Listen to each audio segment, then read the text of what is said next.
अस्सलाम वालेकुम। 10th class chapter number 12 जिसका नाम पॉलीमर्स है, इसका लेक्चर नंबर 3 आज हमने स्टडी करना है, जिसका नाम है पेट रिसाइकलिंग एंड रीपॉलीमराइजेशन। अब यहाँ पेट क्या चीज है, इससे पहले एक चीज मैं आपको ये बता दूं कि लेक्चर नंबर 1 और लेक्चर नंबर 2 के अंदर डिफरेंट पॉलीमर्स की सिंथेसिस हमने पढ़ी थी, और अगर आप लेक्चर नंबर 2 पढ़ोगे तो वहां पे पॉली इथाइलिन टेरिपथैलेट ये एक पॉलीमर है जो कि एग्जाम्पल है कंडेंसेशन पॉलीमर की। लेक्चर नंबर 2 में हमने कंडेंसेशन पॉलीमर्स के बारे में स्टडी किया था। लेक्चर नंबर 1 के बारे में हमने एडिशन पॉलीमर्स के बारे में स्टडी किया था। अगर किसी को ये इस बात का आइडिया नहीं है कि पेट क्या चीज है, पॉलीइथाइलिन टेरिपथैलेट, तो वो लेक्चर नंबर 2 को अगर सुनेगा तो उसको ये बातें क्लियर हो जाएंगी। अब उसकी रिसाइकलिंग कैसे की जाती है, रिफॉर्मेशन किस तरह से की जाती है जब आपने इस प्लास्टिक को यूज कर लिया, क्योंकि पॉलीइथाइलिन टेरिपथैलेट एक प्लास्टिक है, पॉलीमर है, तो इसलिए हम इसको जब रिसाइकल करके इसको दोबारा से रीयूज कैसे करेंगे वो हम यहां स्टडी करेंगे। ठीक है, तो अब रिसाइकलिंग में होता क्या, सबसे पहले तो उसने लिखा हुआ है कंडेंसेशन पॉलीमर लाइक पेट पॉलीइथाइलिन टेरिपथैलेट। जैसे कि मैंने बताया कि पॉलीइथाइलिन टेरिपथैलेट ये एक ऐसा पॉलीमर है जो किसकी एग्जांपल है, कंडेंसेशन पॉलीमर की एग्जांपल है। कंडेंसेशन पॉलीमर में हमने पढ़ा था कि जब मोनोमर्स आपस में रिएक्ट करते हैं, कंबाइन होते हैं, तो उसके रिजल्ट में हमारे पास जो पॉलीमर बनता है, पॉलीमर के साथ हमारे पास कोई छोटा सा मॉलिक्यूल जैसे कि वाटर है या HCl है या मेथनॉल, मैंने आपको बताया था कि ये इन चीजों की फॉर्मेशन होती है। तो यहां वो लिख रहा है have higher recycling potential than addition polymers. Addition polymers से ज्यादा आसानी के साथ आप कंडेंसेशन पॉलीमर्स की रिसाइकलिंग कर सकते हो। अब यहां रीजन तो नहीं लिखी, लेकिन क्योंकि इसमें जो मोनोमर्स होते हैं ना, इसमें नॉर्मली आपके पास पॉलीएमाइड और पॉलीएस्टर ये वाले ये हमारे पास एक कंडेंसेशन पॉलीमर्स में एग्जांपल्स आती हैं और उनको रिसाइकल करना बड़ा आसान होता है। लेकिन जो एडिशन पॉलीमर्स है उसमें हमारे पास जो डबल बॉन्ड है उसको हमने सिंगल बॉन्ड में चेंज किया होता है, तो उसको डबल बॉन्ड में वापस लेके आना काफी मुश्किल है। इसलिए कंडेंसेशन पॉलीमर्स की रिसाइकलिंग करना कई गुना ज्यादा आसान है एडिशन पॉलीमर से। अब एडिशन पॉलीमर्स और कंडेंसेशन पॉलीमर्स कौन कौन से, ये लेक्चर नंबर 1 और 2 को आप सुनोगे तो आपको ये सारी समझ आ जाएगी इंशाल्लाह। अच्छा, फिर हमारे पास ये PET की फुल फॉर्म भी लिखी है, पॉली इथाइलिन, P से पॉली, ठीक है, P से पॉली इथाइलिन E और टेरिपथैलेट T, ये हमारे पास एक पॉलीमर है। वो कहता है कि जब आप इसमें क्या करते हो, एसिड ऐड करते हो, तो एसिड हाइड्रोलाइसिस, एसिड की हेल्प से आप इस पॉलीमर की ब्रेक डाउन कर सकते हो, और साथ हाइड्रोलाइसिस है, इसका मतलब वाटर भी ऐड करेंगे। एसिड और वाटर इन दोनों की प्रेजेंस में, और एसिड कौन सा होना चाहिए, स्ट्रॉन्ग एसिड जैसे कि सल्फ्यूरिक एसिड है और HCl। हाई टेम्परेचर अप्लाई करेंगे, टेम्परेचर रेंज भी लिखी है 200 से लेके 250 डिग्री सेल्सियस तक टेम्परेचर, और हाई प्रेशर अप्लाई करके आप दोबारा से पॉलीइथाइलिन टेरिपथैलेट को वापस किस में चेंज कर सकते हो, इसके जो रेस्पेक्टिव मोनोमर्स है। मोनोमर्स के बारे में भी हमने पढ़ा है कि वो छोटे मॉलिक्यूल, स्मॉल मॉलिक्यूल जो इस पॉलीमर की फॉर्मेशन करते हैं, या अदर जो डिफरेंट पॉलीमर्स हैं उनकी फॉर्मेशन करते हैं, छोटे मॉलिक्यूल्स, उनको मोनोमर्स कहते हैं। तो ये पॉलीइथाइलिन टेरिपथैलेट ये दोबारा अपने ओरिजिनल मोनोमर्स के अंदर चेंज हो जाएगा, लेकिन शर्त क्या है कि इसको आप किस चीज से रिएक्ट करवाओगे, वाटर की प्रेजेंस में एसिड के साथ एसिड हाइड्रोलाइसिस करवाओगे। टेम्परेचर कितना आपने रखना है, 200 से लेके 250 डिग्री सेल्सियस, और हाई प्रेशर की प्रेजेंस में ये दोबारा से किस में चेंज हो जाएगा, अपने ओरिजिनल मोनोमर के अंदर। तो यही बात लिखी है, polyethylene terephthalate undergoes acid hydrolysis, acid की हेल्प से और वाटर की हेल्प से हम इसको ब्रेक डाउन करेंगे, इसको क्या कहोगे, एसिड हाइड्रोलाइसिस, एसिड की हेल्प से हम ब्रेक डाउन करेंगे in the presence of strong acid. Strong acid, वो जो एसिड हाइड्रोलाइसिस कह रहा है वो स्ट्रॉन्ग एसिड की बात कर रहा है। तो स्ट्रॉन्ग एसिड नॉर्मली हम ये यूज करेंगे एट हाई टेम्परेचर, जो कि कितना है 200 से लेके 250 degree Celsius and high pressure. तो इन कंडीशन की प्रेजेंस में इसको हम वापस इसके ओरिजिनल मोनोमर के अंदर चेंज कर सकते हैं। फिर तीसरे नंबर पे लिखा हुआ है ब्रेक ईस्टर बॉन्ड इन पेट, क्योंकि इसके अंदर ईस्टर बॉन्ड होता है। अभी मैं आपको दिखाता भी हूं ईस्टर बॉन्ड कैसे है। एस्टर आप लोगों ने पढ़ा हुआ है कि एस्टर क्या चीज होती है, एक फंक्शनल ग्रुप है हमारे पास, ठीक है। चलो मैं यहां एक दफा इसको मेंशन कर देता हूं। ऐसे कंपाउंड जिसके अंदर आपको ये लिंकेज नजर आए ना, कार्बन डबल बॉन्ड ऑक्सीजन, इधर कार्बन की चेन हो, इधर फिर ऑक्सीजन हो, कार्बन ऑक्सीजन ऑक्सीजन, यहां कार्बन डबल बॉन्ड के साथ जुड़ा हो, यहां सिंगल बॉन्ड के साथ, और इधर फिर कार्बन की चेन हो। तो ऐसे जितने भी कंपाउंड है जिसके अंदर आपको ये लिंकेज नजर आए वो क्या कहलाते हैं, एस्टर्स कहलाते हैं। तो जब आप पॉलीइथाइलीन टेरिफथैलेट को ये कंडीशन प्रोवाइड करते हो तो ये ब्रेक डाउन हो जाता है और क्या प्रोड्यूस करता है, एक हमारे पास टेरिफथैलिक एसिड प्रोड्यूस करता है और इथाइलीन ग्लाइकोल जो कि इसके ओरिजिनल मोनोमर्स है। अब मोनोमर्स का मतलब यह है कि ये और ये दोनों मिलते हैं तो पॉलीइथाइलीन टेरिफथैलेट की फॉर्मेशन होती है। तो आसान अल्फाज में ये जिन जिन चीजों से मिलकर बनता है वो ये दो चीजें हैं। टेरिफथैलिक एसिड, इसका फार्मूला हमने लेक्चर नंबर 2 के अंदर भी पढ़ा था, आज फिर हम अभी डिस्कस करेंगे। इथाइलीन ग्लाइकोल जो कि एक अल्कोहल है, इसका फार्मूला भी हम डिस्कस करेंगे। और ये दोनों हमारे पास ओरिजिनल मोनोमर्स हैं, किसके, पॉलीइथाइलीन टेरिफथैलेट के। तो हम ये तीन बातें इसमें हमने याद रखनी है कि रिसाइकलिंग के अंदर क्या क्या चीजें हम मेंशन करेंगे जब आपका ये टॉपिक आएगा। अब इसके अंदर केमिकल रिएक्शन है, तो केमिकल रिएक्शन में दो बातें लिखी हुई हैं, ठीक है। इक्वेशन, केमिकल इक्वेशन इधर है ये, और ये रिएक्शन में होता क्या है, एस्टर बॉन्ड जो कि मैंने ये बताया, इसको ना आप ऐसे भी लिख सकते हैं। एस्टर बॉन्ड को इस तरीके से भी लिखा जाता है, ओपन इस तरह से, ये देखो ना, ये सिंगल बॉन्ड ये वाला, ये कार्बन ये वाला, एक ऑक्सीजन ऊपर वाला ये जो डबल बॉन्ड के साथ जुड़ा हुआ, और ये ऑक्सीजन ये वाला, और आगे एक बॉन्ड है। यहां मैंने ओपन फॉर्म में लिखा है, यहां कंडेंस फॉर्म में। तो ये एस्टर बॉन्ड जो है किसके अंदर, पॉलीइथाइलीन टेरिफथैलेट के अंदर क्लीव्ड हो जाता है, ब्रेक डाउन हो जाता है, ठीक है। एक तो पहला इसमें रिएक्शन के अंदर ये चेंज आएगा कि पॉलीइथाइलीन टेरिफथैलेट को जब स्ट्रॉन्ग एसिड की प्रेजेंस में, हाई टेम्परेचर की प्रेजेंस में, हाई प्रेशर की प्रेजेंस में ब्रेक डाउन करेंगे तो इसका कौन सा बॉन्ड ब्रेक होगा, एस्टर वाला बॉन्ड। अभी हम यहां मेंशन भी मैं कर देता हूं, आपको क्लियर नजर भी आएगा। अब क्या होता है कि वाटर ऐड करते हैं और एसिड एज अ कैटलिस्ट, ये वाटर और एसिड ये दोनों अटैक करते हैं किस, कौन से बॉन्ड के ऊपर, जो एस्टर बॉन्ड है। These bond and break polymers into monomer. तो ये मैंने यहां बात बता दी है कि जो एस्टर है उसका बॉन्ड ब्रेक होता है और वो अपने ओरिजिनल मोनोमर के अंदर चेंज हो जाता है, जो कि हमारे पास टेरिफथैलिक एसिड है और इथाइलीन ग्लाइकोल है। अब ये मेरे पास एक पॉलीमर है जो कि बेसिकली मैं आसान अल्फाज में कह सकता हूं पॉलीइथाइलीन टेरिफथैलेट, पेट का ये फॉर्मूला ये वाला। अब यहां अगर आप ध्यान से देखो बुक में ना, इसको कंडेंस फॉर्म में लिखा हुआ है, मैंने जरा ओपन लिखा हुआ है। ये जो रिंग है इसकी जगह आपकी बुक में ना लिखा हुआ है C6H4, ठीक है। तो अगर कार्बन यहां दरमियान में, इसकी जगह आप C6H4 भी लिख सकते हो, ठीक है। मैंने इसको रिंग की फॉर्म में लिखा है। अब ये मेरे पास फॉर्मूला किसका है, हमारे पास पेट का फॉर्मूला यहां मैंने मेंशन भी कर दिया है। अब इसके अंदर हम क्या ऐड करेंगे, वाटर। अब वाटर ये मैंने इस तरह से क्यों लिखा है, ये भी मैंने लेक्चर नंबर 2 और 1 के अंदर बताया हुआ है। अगर 2 आप लेक्चर नंबर 2 ध्यान से सुनोगे तो ये आपको समझ आ जाएगी कि हमारे पास ये जो मोनोमर्स है ना, जितने ये होंगे उतने ये होंगे। इन दोनों के नंबर्स को सम करो, उसमें से एक 1 माइनस कर दो, तो हमारे पास इतने वाटर के मॉलिक्यूल ऐड करने पड़ते हैं इसको ब्रेक डाउन करने के लिए। आसान अल्फाज में मैंने पहले भी लेक्चर नंबर 2 के अंदर भी ये चीज बताई है, दोबारा से मेंशन कर रहा हूं। फॉर एग्जांपल मेरे पास इसके 10,000 मॉलिक्यूल हैं, तो इसके भी कितने होंगे, 10,000 मॉलिक्यूल। इन दोनों ने मिलके क्या बनाया, पॉलीइथाइलीन टेरिफथैलेट, उसकी बहुत लॉन्ग चेन की फॉर्मेशन की।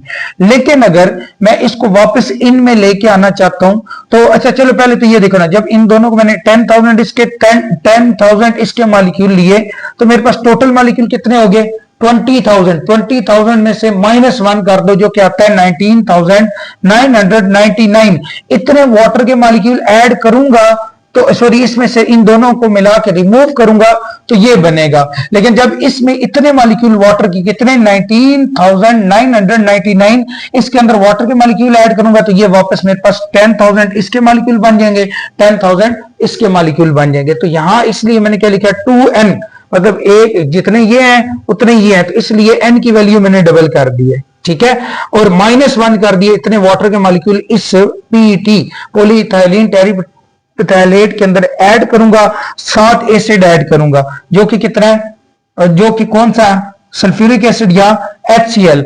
और यहां टेम्परेचर कितना अप्लाई करना है, आपने 200 से लेके 250 डिग्री सेल्सियस तक टेम्परेचर अप्लाई करना है, और साथ क्या अप्लाई करना है, प्लस प्रेशर। इन कंडीशंस की प्रेजेंस में ये जो पॉलीइथाइलिन टेरिप्थैलेट है ये ब्रेक डाउन हो जाएगा किसके अंदर, अपने ओरिजिनल मोनोमर के अंदर। अब अगर ध्यान से देखो ना, ये जो लिंकेज है ये आपको यहां नजर आ रहा होगा, अगर ये वाला लिंकेज देखो ना तो ये आपको नजर आ रहा है।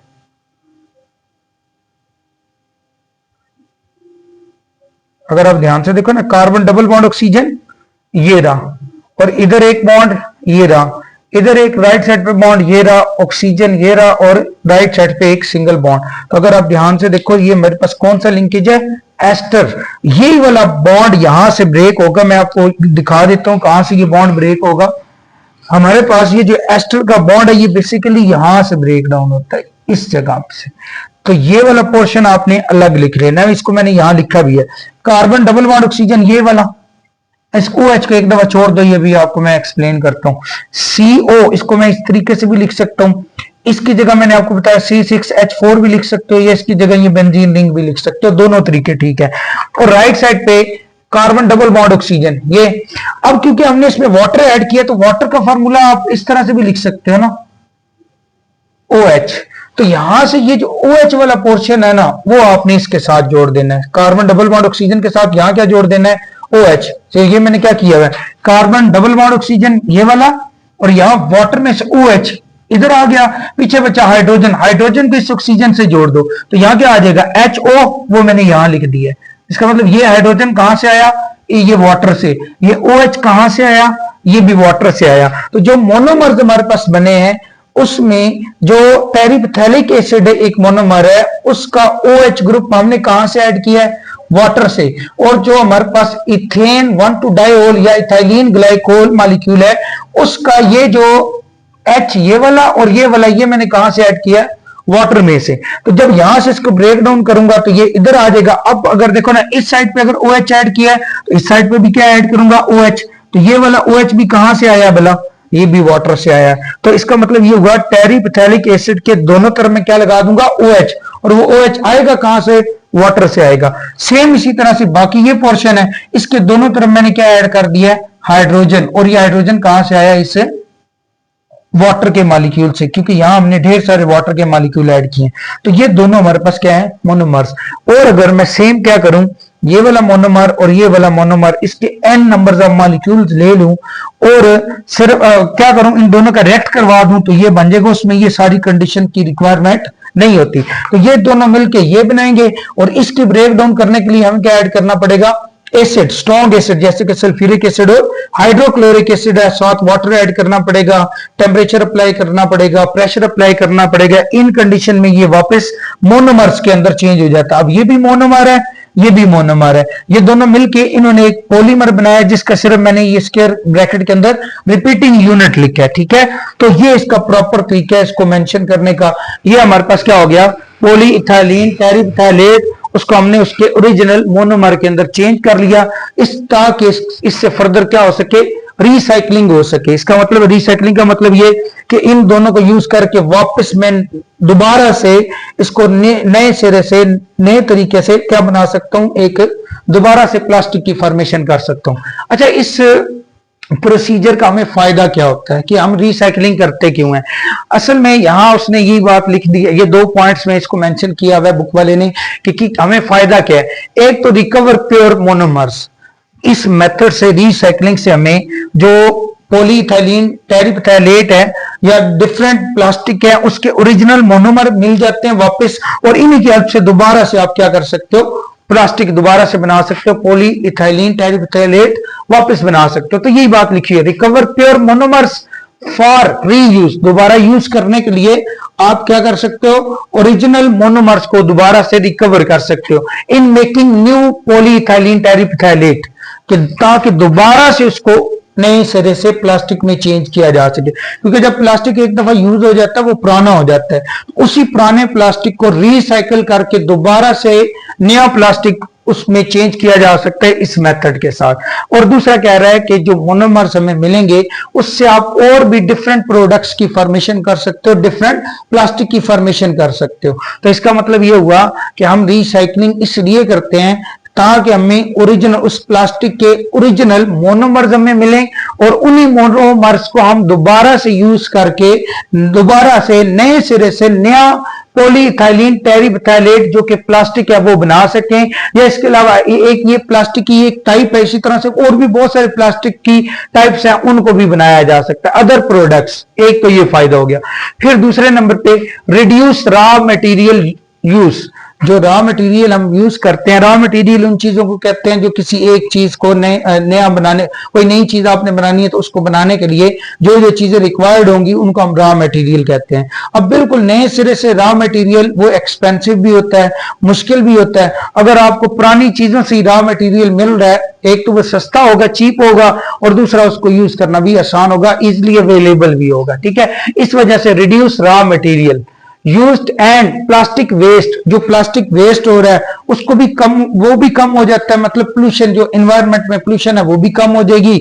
और दूसरा रॉ मटेरियल भी हमें कम रिक्वायर्ड होगा, वो भी जब हमें चाहिए होगा तो उसमें प्रॉब्लम नहीं होगा, आसानी से मिल जाएगा, आसान अल्फाज में।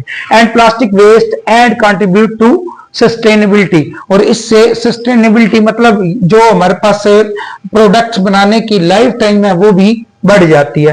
तो इसके ओवरऑल फायदे ये हैं कि रॉ मटेरियल हमें ओरिजिनल वाला मिल जाता है, फिर उसके बाद रॉ मटेरियल को इतना मसला नहीं होता, आसानी से अवेलेबल हो जाता है, मिल जाता है।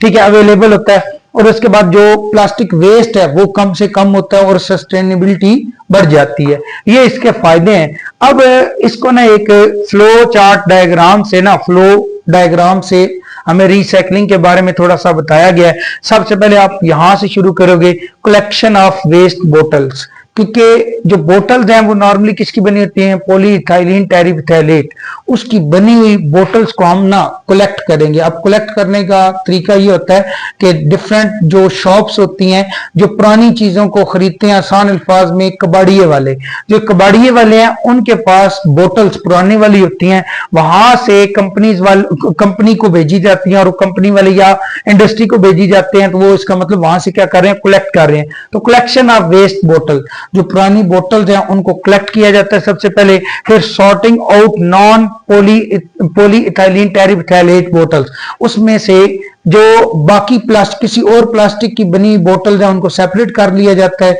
सिर्फ उसमें से कौन सी एक्सट्रैक्ट की जाती है, निकाली जाती है, पॉलीइथाइलिन टेरिब्यूटाइलेट, वो हमारे काम की हैं, वो सेपरेट की जाती है। सबसे पहले कलेक्ट की, उसमें से पॉलीइथाइलिन टेरिब्यूटाइलेट वाली बोतल्स को अलग किया जाता है। फिर उसकी ग्रेनुलेशन की जाती है। ग्रेनुलेशन होता है छोटे छोटे दानों के अंदर, पाइल्स के अंदर, जैसे टैबलेट्स है ना, गोलियां, सेम उसी तरह, उससे भी इवन छोटे साइज के प्लास्टिक, इसको ना क्रश करके उसमें चेंज किया जाता है पाइल्स के अंदर। ठीक है, छोटे छोटे दानों के अंदर, जिसको आप ग्रेनुलेशन कहते हैं। ग्रेनुलेशन को फर्दर किस में चेंज किया जाता है, इनटू फ्लैक्स। फ्लैक्स का मतलब छिलके जिस तरह से होते हैं, इस तरह ग्रेनुलेशन के छिलके बनाए जाते हैं, छोटे छोटे साइज के, बहुत बारीक साइज के। फिर उसको स्किन फ्लोट सेपरेशन, फिर उसको पानी के अंदर ऐड किया जाता है, और फ्लोटेशन की प्रोसेस के हेल्प से जो फ्लेक्स हैं उनको अलग किया जाता है, क्योंकि फ्लेक्स की डेंसिटी कम होगी, वो ऊपर फ्लोट करेंगे, जिसमें से हैवी पार्टिकल्स होंगे वो सेटल डाउन हो जाएंगे।